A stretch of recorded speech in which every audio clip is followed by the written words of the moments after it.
네. 그래도 내일 모레면은 우리 이제 우리는 보는구나. 우리는 보고 다른 선생님들 이제 안 볼 테니까요. 네. 어쨌든. 근데 있잖아. 너네 생명과학만 해? 아니면 집에서 또 다른 것도 해? 그걸 왜 해? 해야 돼. 알았지? 여러분은 선택한 과목들 공부하셔야 돼요. 네. 네. 힘들지만 하셔야 됩니다. 어쩔 수 없어요. 물어봐도 돼요? 다른 거요? 제가 잘 몰라요. 다른 거는. 뭐 화학은 대충 뭐 보면서 설명을 해줄 수는 있는데 되도록이면 생물을 가져오세요. 생물은 다 설명해 줄 수 있어. 네. 자, 생태계부터 나가보도록 하겠습니다. 자, 1단원이 세 가지로 나눠졌었어. 처음 있는 파트가 생명과학의 이해라고 해가지고 그냥 생명과학이 무슨 학문인지 어떤 학문이 포함되어 있는지 뭐 이런 거 봤었고요. 방금 전에 했던 내용들이 물질대사 파트였어요. 그래서 물질대사가 무엇인지, 물질대사와 관련해서 세포호흡, 그것들이 우리 어떤 소화계, 순환계, 호흡계, 배설계라는 기관계에서 어떻게 작용을 하고 있는지, 그리고 만약에 이 작용들이 문제가 생긴다면 어떤 질환들이 생기는지 진짜 간단하게 살펴봤죠.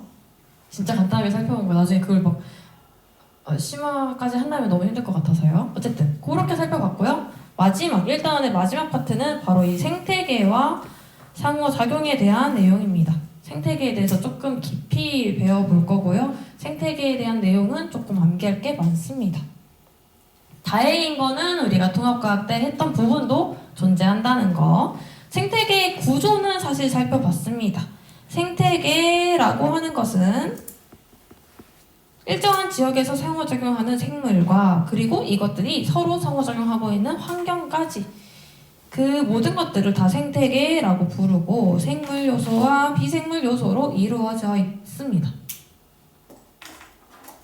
그래서 생물 요소를 보면은 모든 생물을 말하는 겁니다. 그래서 우리가 이미 생산자, 소비자, 분해자가 있다는 것을 살펴봤었어요. 그래서 생산자 같은 경우에는 무엇을 이용해서 유기물을 합성할까요? 광합성할 때 광이? 빛 에너지를 이용해서 유기물을 합성합니다. 생산자라고 하는 거는 유기물을 자기가 스스로 만들기 때문에 생산자라고 했어요.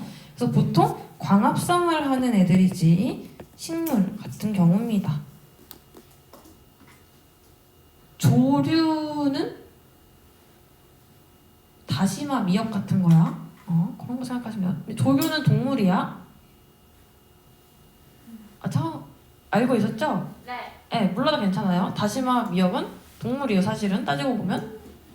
네, 어쨌든 그런 거. 자, 이렇게 만들어진 생산자가 만들어 놓은 유기물을 먹어서 얻는 경우는 소비자였습니다.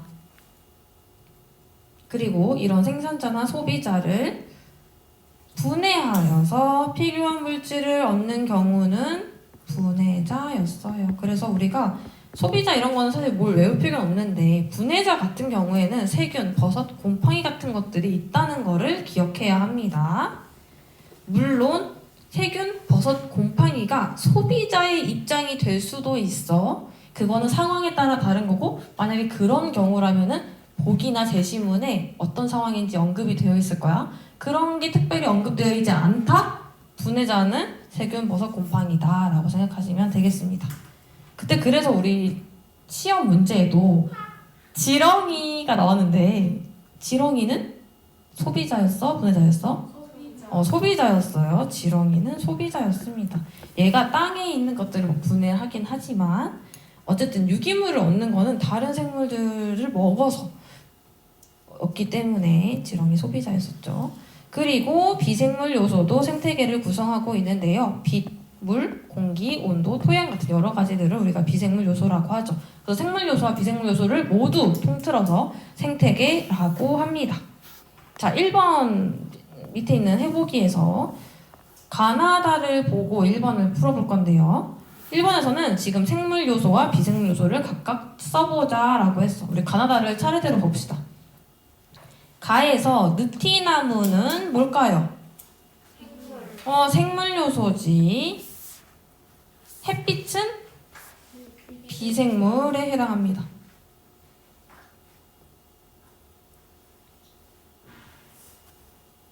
자, 나를 볼게요. 붉은 여우가 라고 했으니까 생물이지? 옆에 있는 붕어도 생물입니다.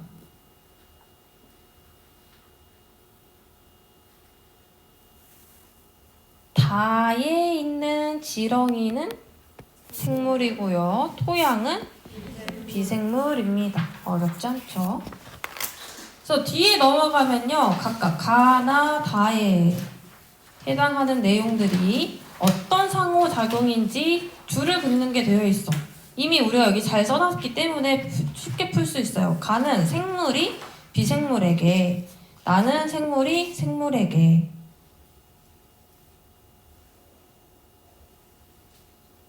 잠깐만.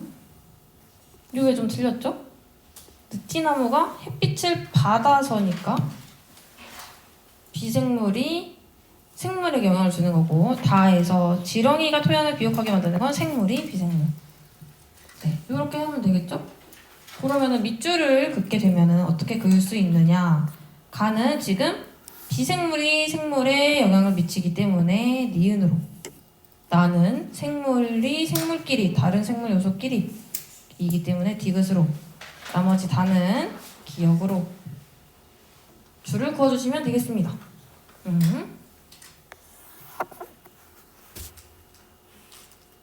그래서 아까 위에 지금 그어놓은 내용들이랑 동일한 내용입니다. 먼저 1번은 비생물 요소는 생물 요소에 영향을 미치게 됩니다. 대표적인 예시가 광합성 같은 것들이 있겠죠. 빛이 있어서 식물이 광합성을 한다. 그런 것들. 여기 밑에는 비생물 요소가 어떻게 바뀌냐에 따라서 생물 요소가 어떤지에 대해 나와 있어요. 대표적인 예시 그냥 첫 번째 거만 보면요. 한 식물 안에서도 강한 빛을 받는 잎은 약한 빛을 받는 잎보다 빛의 조직이 발달된다. 잎의 조직이 두껍게 발달이 됩니다. 뭐 그런 것들. 예시니까 그냥 이 정도만 보면 될 것 같아요. 2번은 생물 요소는 비생물 요소에 영향을 미치게 됩니다. 지렁이를 통해서 토양이 비옥해지는 것처럼 맨 밑에 있는 거죠. 지렁이가 흙 속을 파헤치면서 공기가 잘 통하게 한다. 그래서 선생님이 지난 9월인가 8월인가에 지렁이 구조대 지구대 들어본 적 있어? 다들 어이없어 하더라고요. 우리 인스타에 지구대라고 치면요. 지렁이 구하기 대작전. 진짜로 있어요. 홍대에 있는 거야. 인스타에 찾아보면 돼. 네, 지렁이 구하기 대작전 해서 지구대라는 이름으로 계정이 있어요. 진짜로 있어. 그 계정 주인 그 분들이 이제 자기네 학교, 그분 이제 홍대를 다니시는 분들이거든. 홍대에 이제 지렁이가 너무 많다 보니까 지렁이를 구조하기 위한 키링을 만들었어. 그리고 막 홍보를 합니다. 그래서 나도 그거를 한번 들어보고 왔어. 지렁이 키링을 만들었어. 근데 뭐 별거 있는 건 아니고요. 나뭇가지와 천 정도예요. 왜냐면 왜 너무 웃겨? 지렁이 손으로 만지면 안 돼. 화상 입어요. 네. 아니요, 지렁이가 화상 입어요. 지렁이가 화상을 입습니다. 네, 지렁이가 변온동물이야. 변온동물이 뭔지 알아? 네. 뱀 같은 거 맞아. 온도가 우리처럼 계속 유지할 수 있는 게 아니라 주변 환경에 의해서 바뀐 애들이거든. 근데 지렁이 같은 경우는요, 변온동물이기 때문에 우리 같은 사람이 손으로 만지잖아? 우리가 너무 따뜻해. 지렁이 입장에서는. 그래서 화상을 입어서 죽어요. 그래서 손으로 잡으면 안 되고 나뭇가지나 천 같은 걸로 이렇게 옮겨줘야 돼요. 땅으로.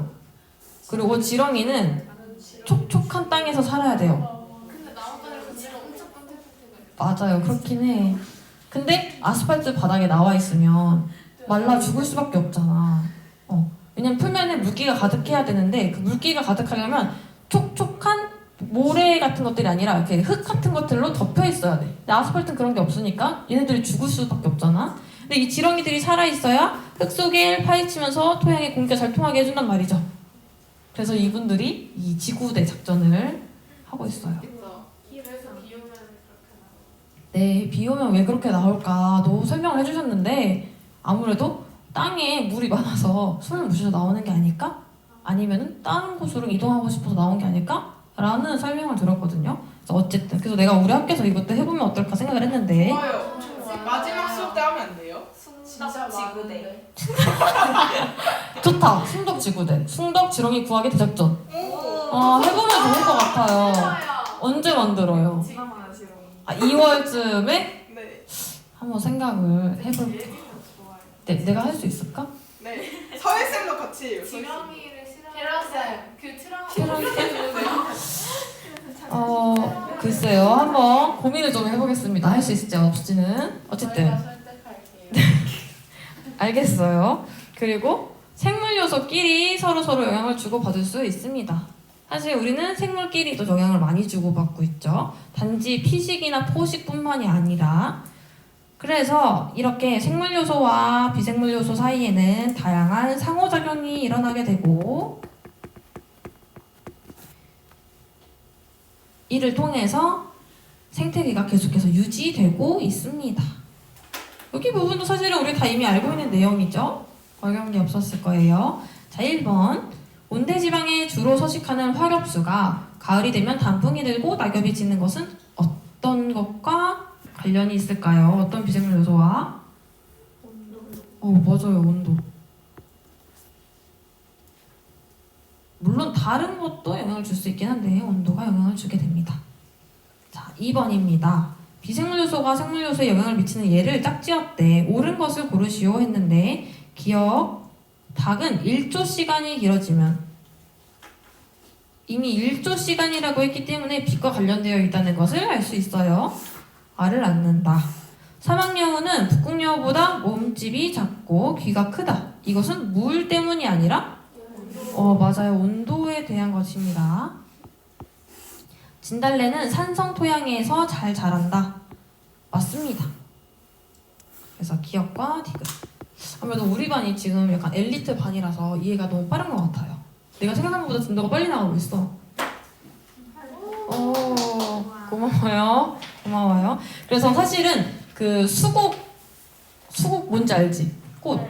수국은 파란 애도 있고 붉은 애도 있잖아. 걔는 토양의 산성도에 따라서 색깔이 변한대. 무지개색은 아니고요. 산성인지 염기성인지에 따라서 붉은색이 나타날 수도 있고 푸른색이 나타날 수도 있어요. 그게 기억이 안 나요. 그랬던 것 같아요. 그랬던 것 같은데 기억이 잘 안 나네요. 요건 좀 찾아봐야 될 것 같아요. 자, 그래서 넘어가면은 우리가 지금 생산자, 소비자, 분해자 그리고 비생물 요소까지 살펴봤어요. 이들 가운데서 물질도 이동하고 에너지도 이동하게 됩니다. 그래서 여기 옆에 우리 10선 쪽에 있는 그림을 보시면요. 물질과 에너지가 어떻게 이동하는지 화살표로 표시가 되어 있죠. 여러분들 그림에는 이렇게 색깔로 나타나 있지는 않지만 연한 정도와 진한 정도로 알 수 있습니다. 지금 여기 보니까 요 부분에 화살표 머리가 없죠. 네, 그래서 여러분들 한번 머리를 지금 한번 그려보세요. 네, 물질 머리를 이렇게 머리를 한번 그려보세요. 물질이 어디로 이동할까? 에너지가 어디로 이동할까? 한번 그려봅시다.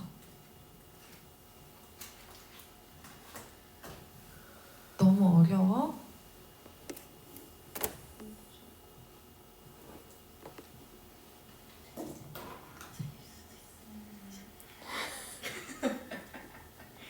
어떡하지? 난 이미 볼펜을 해봤는데. 괜찮아요. 맞을 거예요, 여러분들이. 아직까지 그렇게 어려운 내용은 없는... 어려워요?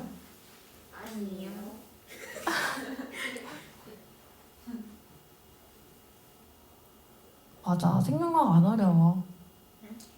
아, 그건 또 다른 얘기야? 안 어려워. 사실 어렵진 않고 그냥 내용이 많은 것 뿐이야. 선생님 전공이 어떻게 저는 생명과학입니다. 생명과학이 전공이세요? 네. 왜요? 공학 아니고 과학이요? 아, 네. 과학이고요. 아, 정보학이 살짝 가미되어 있는 그 생물 정보학이 뭐냐면 그 DNA 가지고 코딩하는 거 말하는 겁니다. 진짜 싫다. 진짜 싫어. 왜 그래? 아니, 그럴 수 있지. 왜냐면 나도 그게 너무 힘들었거든. 코딩까지 해. 아, 근데 코딩까지는 안 해도 돼요. 왜냐면 좋은 개발자들이 알아서 프로그램을 만들어 놨기 때문에 나는 이해만 하고 값을 넣어놓기만 하면 애들이 알아서 DNA 가지고 단백질 만들어주고 단백질 분석해줍니다. 단지 영어로 돼 있어서 힘든 것 뿐이었어. 너무 거부감이 심한 거 아니야? 모든 학문은 영어로 이루어져 있기 때문에 영어를 먼저 하셔야 돼요. 자, 여담이었고요. 자, 머리를 한번 그려보면요. 정답은 요렇게 되겠어. 왜? 심한. 왜? 뭐야? 틀렸어요. 자, 왔다 갔다인 줄 알았어요. 일단 생산자가 빛 에너지를 가지고 포도당 같은 걸 만들잖아요. 네. 그런 걸 가지고 누가 먹어? 그거를 소비자가 섭취합니다. 그래서 이동하는 방향은 요렇게 되고요. 생산자나 소비자의 사체 또는 배설물을 분해자가 분해해서 섭취하기 때문에 어차피 방향이 요렇게 되겠습니다. 괜찮죠? 네.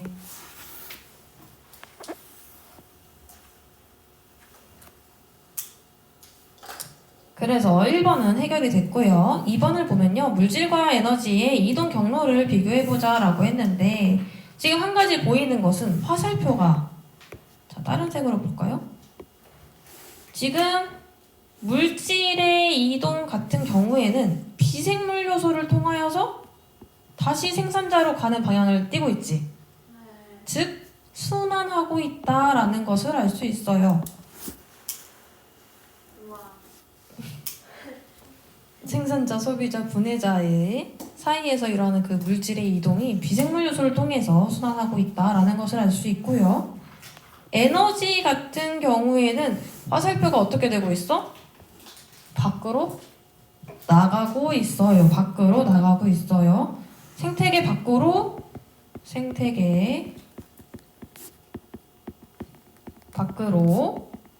방출되고 있습니다. 즉 순환하지 않는다는 얘기겠죠. 그래서 두 가지가 차이가 있습니다. 물질은 순환하지만 에너지는 순환하지 않는다. 사실 우리가 이거는 지구 시스템 했을 때도 똑같이 얘기했었어. 선생님이. 그치? 네, 지구 시스템 할 때도 똑같이 얘기를 했었습니다. 그래서 물질은 순환하지만 에너지는 순환하지 않는다. 계속해서 태양으로부터 공급을 받고 있다. 자, 3번. 분해자가 사라지게 된다면 물질과 에너지의 이동이 어떻게 달라질지 예상해보고 생태계 구성요소의 중요성을 설명해보자 라고 했는데 그냥 우리 한번 예상만 해봅시다. 분해자가 사라지게 된다면 어떻게 될까? 망해요. 잠깐만, 안 돼요, 망해요 말고 뭐라고 했어요? 순환이 안 돼요. 뭐 그렇긴 하죠. 맞는 거. 분해. 분해가 안 돼요. 뭘 분해했지? 영양소. 아니지. 자체. 맞아요. 사체. 사체를 분해할 수 없어요. 누구의 사체? 생산자와 소비자의 사체 또는 배설물 같은 것들이 분해되지 않습니다. 그러면 당연히 쓰레기가 넘쳐나요.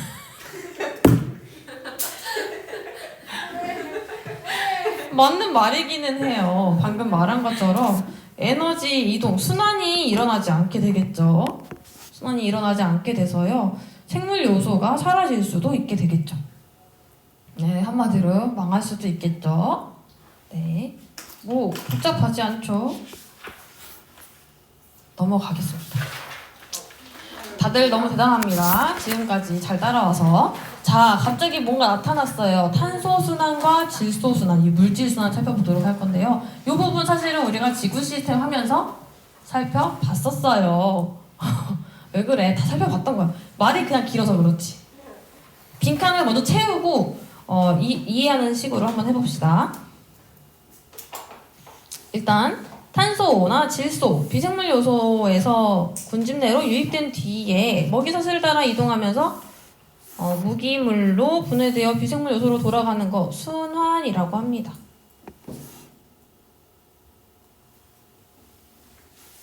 비생물 요소에서 군집 내로 유입될 때에는 결국은 생물 요소가 되는 거겠죠.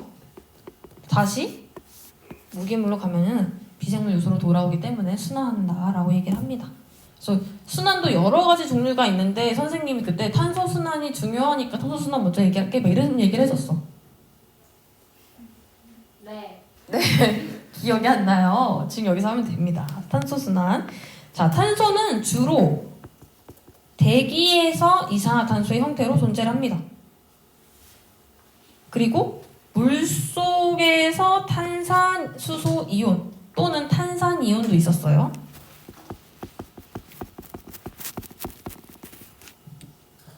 탄소는 어디에나 존재한다고 했어? 대기 중에는 이산화탄소, 물속에는 이산화탄소가 녹아있는 탄산이온이나 탄산수소 이온의 형태로 존재를 합니다. 물론 이제 지질이랑 사람이랑 어떻게 존재하는지도 봤었죠, 이전에. 자, 그리고 대기 중에 이산화탄소는 생산자의 광합성을 통해 포도당으로 합성된 뒤 다양한 탄소 화합물로 전환되어서 생산자의 체내에 저장되거나 호흡에 사용되게 됩니다. 자, 생산자로 넘어갔어요. 생산자의 체내에 저장되는 이 탄소 화합물은 먹이 사슬을 통해서 소비자의 체내에 저장되거나 호흡에 사용되게 됩니다. 즉 소비자로 넘어가는 거지. 지금 생산자에서 소비자로 넘어갔습니다. 그래서 이 생산자와 소비자의 호흡 결과 만들어지는 이산화탄소는 다시 대기나 물속으로 돌아가게 됩니다.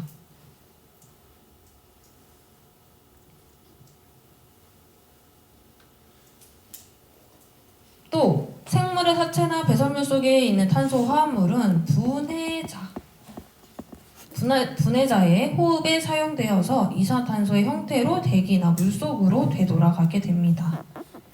여기서도 마찬가지로 대기나 물속으로 되돌아가게 된다.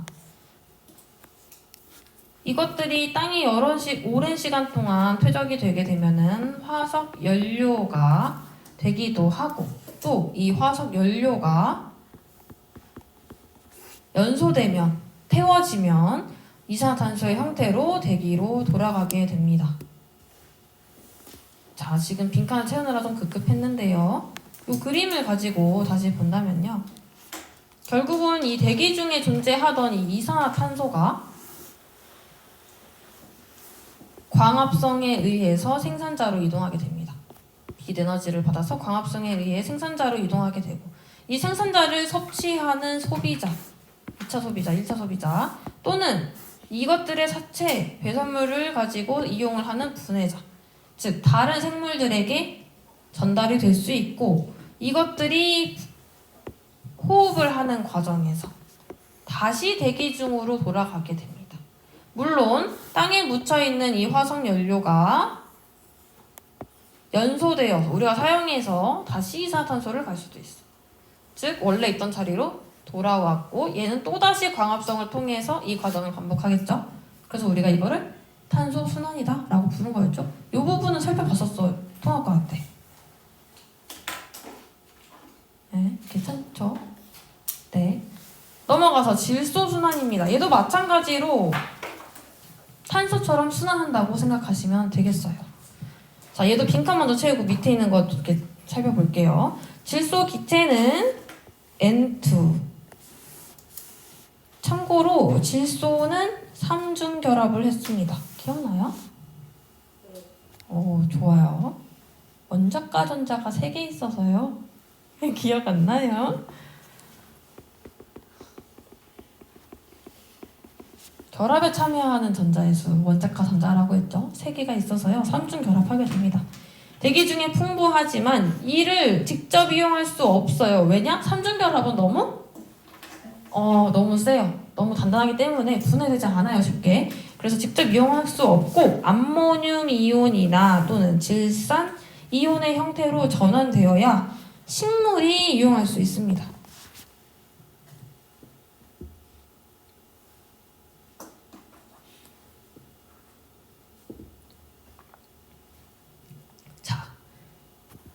밑에 질소 고정이라는 단어가 나오는데요. 이것은 무엇이냐? 대기 중에 존재하는 이 질소 기체가 공중 방전이라고 하는데요. 대표적인 예시가 번개 같은 게 있어요. 천둥 번개. 이런 천둥 번개는 사실 되게 큰 힘이잖아. 압력 같은 거잖아. 이 큰 힘에 의해서 질소가 질산 이온으로 전환되거나 토양 속에 존재하는 뿌리혹 세균, 뿌리혹 박테리아 등의 질소 고정 세균에 의해서 암모늄 이온으로 전환되는 과정을 우리가 질소 고정이라고 합니다. 지금 방금 위에서 했던 내용이랑 같은 내용인데 그거를 우리가 질소 고정이라고 부른다고 생각하시면 되겠어요. 질소 고정 세균은 말 그대로 질소를 고정하기 때문에 어디에? 땅에. 대기 중에 존재하는 질소가 땅에 고정될 수 있도록 해주는 게 질소 고정 세균이고 질소 고정 세균의 예시에는 뿌리혹 세균이 존재한다 라고 생각하시면 되겠어요. 그 정도면 되고요. 암모늄 이온은 질산화 세균에 의해서 질산이온으로 바뀌게 됩니다. 질산화 되었다. 그래서 여기는 질산화 작용입니다.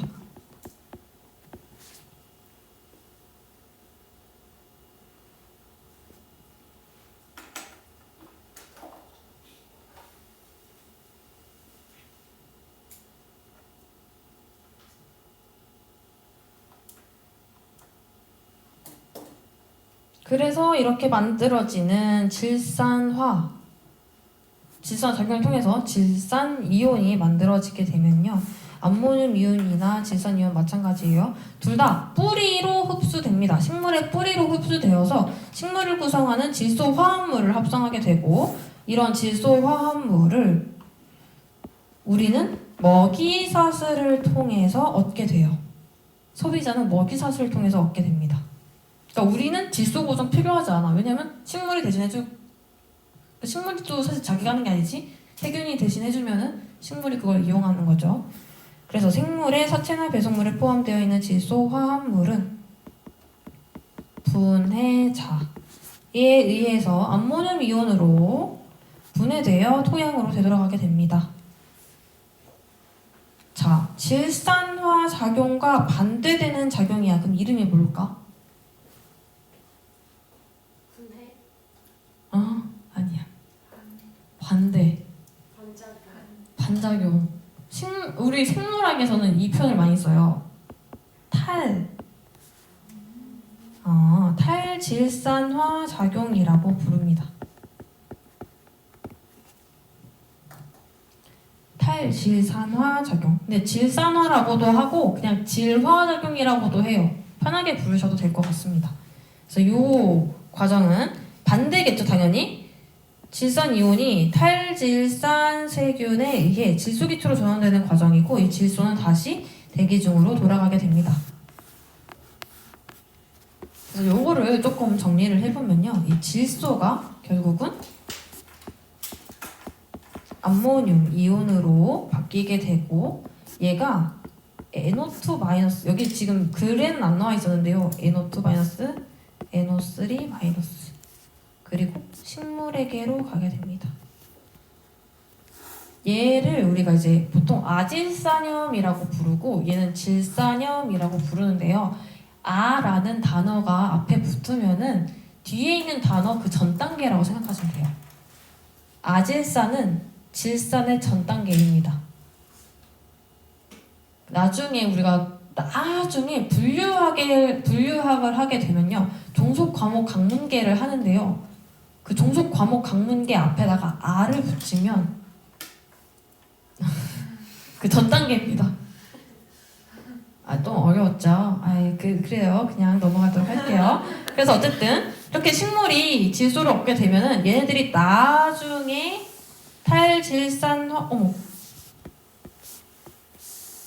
탈질산화 작용을 통해서 다시 기체로 다시 대기 중으로 이동하게 된다라고 간단하게 보시면 됩니다. 사실 요 밑에 있는 지금 이렇게 그려놓은 요 그림이 밑에 있는 그림을 정리해 놓은 거라고 생각하시면 되겠어요. 그래서 지금 여기 보다시피 똑같은 내용입니다. 이 질소가 공중 방전이나 또는 질화세균 어딨지? 질소 고정 세균에 의해서 암모늄 이온이 되고 또는 질산 이온이 됩니다. 이거 모두 식물이 이용할 수 있어. 식물이 이걸 이용하면 이제 당연히 소비자들에게도 가고 이것들을 나중에 분해하게 되면 분해자가 또 탈질화 세균에 의해서 대기 중으로 즉 질소로 돌아가게 된다. 어렵지 않죠? 그냥 순환한다 생각하시면 되겠습니다. 여기서 이제 기억해야 되는 키워드는 질산화 작용과 탈질산화 작용 정도, 질소 고정 정도 생각하시면 되겠어요. 물론 질소 고정 세균도 너무 왜 이렇게 많나? 괜찮아. 여기 탄소도 뭐 그렇습니다. 뭐 광합성이나 호흡 같은 키워드 중심으로 외우고 살을 붙이면 어렵지 않아요. 자, 지금까지 물질이 어떻게 순환하는지를 살펴봤습니다. 그렇다면 에너지가 어떻게 우리에게 사용이 되는지도 봐야겠죠. 선생님이 그 전에도 얘기를 했어. 지구 시스템 내에서 에너지 순환이란 단어는 사용하지 않는다. 에너지는 무조건 흐른다. 에너지는 무조건 흐릅니다. 생태계에서 에너지는 또 나오죠. 순환하지 않고 무조건 한 방향으로만 흐릅니다. 그래서 태양으로부터 빛 에너지가 계속해서 유입이 되어야 합니다. 순환하지 않기 때문에. 정말 행복해 보인다.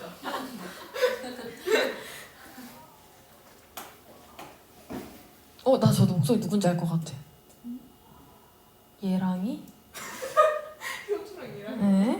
자, 그래서 빛 에너지가 계속해서 유입이 되어야 됩니다. 태양의 빛 에너지는 생산자의 광합성을 통해 유기물 속의 화학 에너지로 전환되게 됩니다. 마치 포도당 같은 걸 얘기하는 거예요.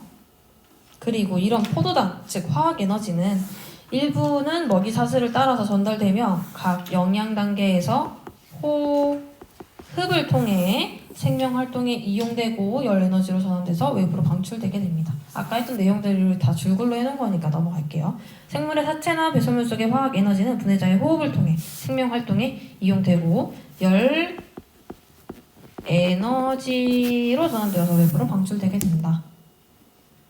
어렵지 않습니다. 다 했던 거예요, 사실은. 그리고 2번에 생태 피라미드 또 우리가 이미 살펴봤었죠. 먹이 사슬이었어. 먹이 그물 아니었어요. 먹이 사슬입니다. 먹이 사슬에서 각 영양 단계에 속하는 생물의 에너지양, 개체수, 생물량을 하위 영양 단계에서부터 상위 영양 단계로 쌓아 올린 겁니다.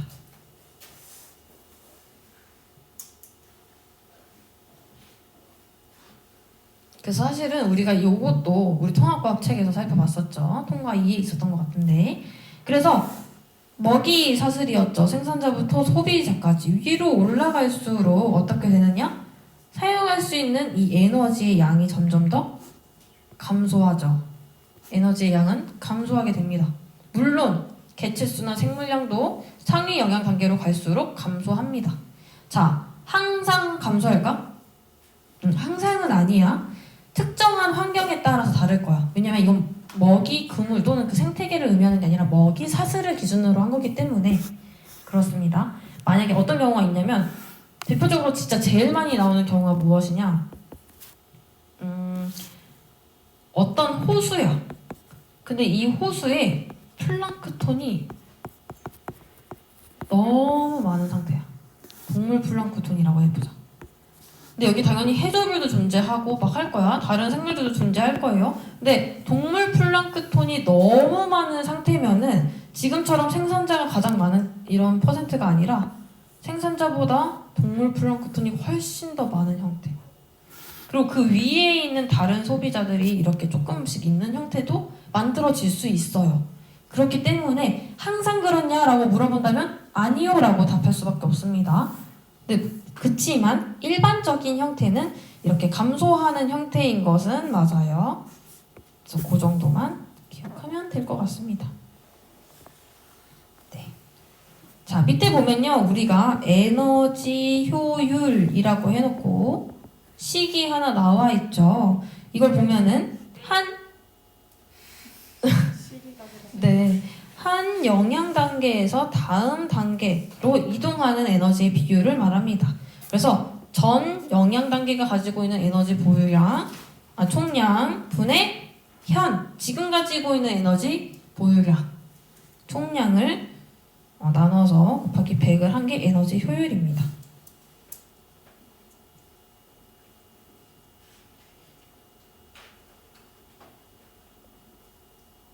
어렵지 않죠? 네, 그 정도면 될 것 같고요. 요 그림 1-14는 원래 교과서에 있는 내용이기 때문에 지금 여기서 안 할게요. 여러분들 나중에 교과서 받으면 거기서는 문제 풀 수 있을 것 같은데 그런 식으로 하면 되겠습니다. 그래서 여기 한 가지 더 추가하면 좋을 것 같은 말은요. 여기 에너지 양이 감소하는 이유는 열 에너지로 방출되기 때문에. 그렇기 때문에 점점 위로 올라갈수록 에너지 효율은 사실 떨어지는 거겠지?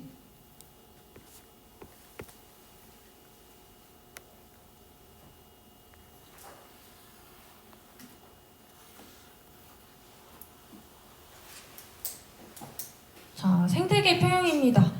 그래서 사실은 이제 생태계의 구성 요소, 즉 생물 요소와 비생물 요소가 서로 유기적으로 상호작용하고 있는 상황이기 때문에 그 상태가 계속해서 안정적으로 유지되어야 한다. 생태계 평형은. 그렇지만 그렇게 유지되지 않는 원인들도 우리가 사실은 배웠었죠. 통합과학 때. 여러분 다 이미 알고 있는 것들입니다.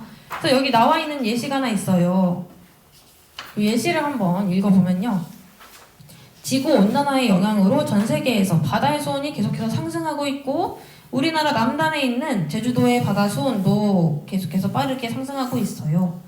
그러다 보니까 제주도에 살고 있는 이 모자반, 감태 같은 해조류 개체군이 높은 수온에 적응하지 못하고 줄어들거나 사라지고 있대. 즉 감소하고 있습니다. 그러다 보니까 이 자리를 대신하여 딱딱한 껍질을 가지고 있는 산호는 증가하게 돼요. 사실 얘네들은 열대 바다에 살고 있어야 하지만 제주도에 살기 시작을 했다고 합니다. 물고기를 비롯한 다양한 해양 동물은 해조류의 몸을 숨기거나 알을 낳는다라고 했는데 모자반이나 감태 같은 해조류 개체군이 감소한다면 몸을 숨기거나 알을 낳는 경우도 감소하겠죠? 그럼 사실 어떻게 돼? 뭐 안 좋아지겠죠. 맞아요. 우리 여기 교과서에는 이거 교과서에 있는 내용일 텐데요. 교과서에는 세 줄로 막 길게 써 있는데 간단하게 요약을 하자면요. 먹이 사슬에 영향을 줄 수밖에 없고 먹이 사슬에 영향을 받은 애들, 즉 생물 군집에 변화가 생깁니다. 뭐 당연한 얘기이긴 하죠.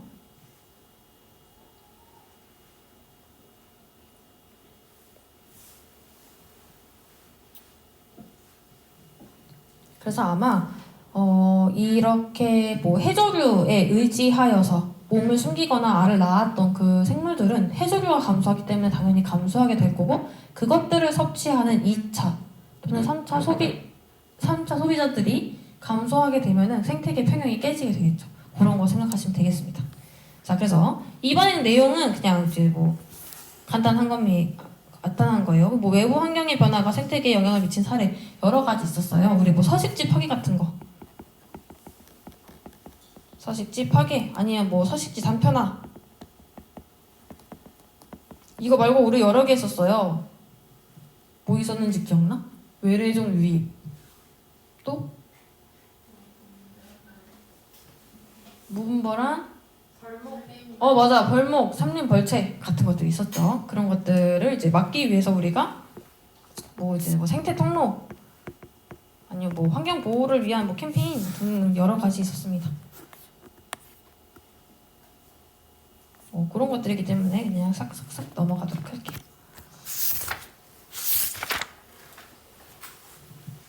자, 우리가 정말 통합과학 때 배웠던 내용들이라서 빠르게 넘어가고 있는데 괜찮죠? 네. 1번입니다. 생태계에서의 물질 순환에 대한 설명으로 옳은 것만을 보기에서 있는 대로 골라보자. 생태계에서 물질은 생물 요소와 비생물 요소 사이를 순환한다. 맞죠? 만약에 여기에 물질이 아니라 에너지가 있었다면 틀린 거죠. 자, 니은 탄소와 질소는 군집 내에서 먹이사슬을 따라 이동한다. 맞아요. 순환한다고 했으니까. 대기 중의 질소 기체는 생산자의 광합성을 통해 생태계의 생물 요소로 유입된다. 틀렸어요. 맞아요.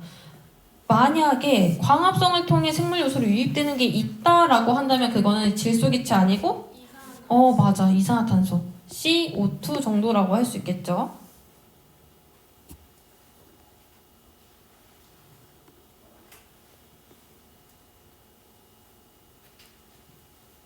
자, 2번입니다. 먹이사슬에서 각 영양단계에 속하는 생물의 에너지양, 개체수, 생물량을 하위 영양단계부터 상위 영양단계로 차례대로 쌓아 올린 것은?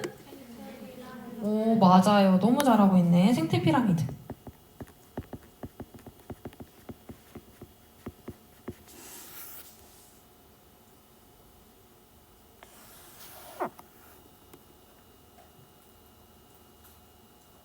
자, 3번입니다. 표는 어떤 생태계에서의 영양 단계별 에너지 양을 나타낸 것이다. 해서 생산자 280, 1차 소비자 35, 2차 소비자 7 이렇게 돼 있는데요. 2차 소비자의 에너지 효율을 계산해 보라고? 배터리가 했어요. 한번 해볼래요? 네. 네.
이걸 현장에서 듣지 않고 이 녹화본을 듣는 애들은 좀 당황스럽긴 하겠다. 이렇게 달그락달그락거리고 내가 잡담하고. 다 풀어봤어요? 네. 답은 어떻게 되죠? 20%. 오! 왜 이렇게 잘해? 맞습니다. 어떻게 푸는 거죠? 35분의 7 곱하기 100 해서 퍼센트를 구하는 거죠. 그래서 약 20%가 됩니다. 오, 잘하고 있어요. 끝? 지렁이 고춧가루 뒤에를 사실 다음 시간에 하면 좋겠는데요. 사실 뒤에 있는 내용이 조금 이제는 여러분들이 이제 처음 보는 내용일 거예요. 이제 여기부터는 조금 쉬었다 가는 게 나을 것 같긴 해서요. 오늘은 여기까지만 하도록 하겠습니다.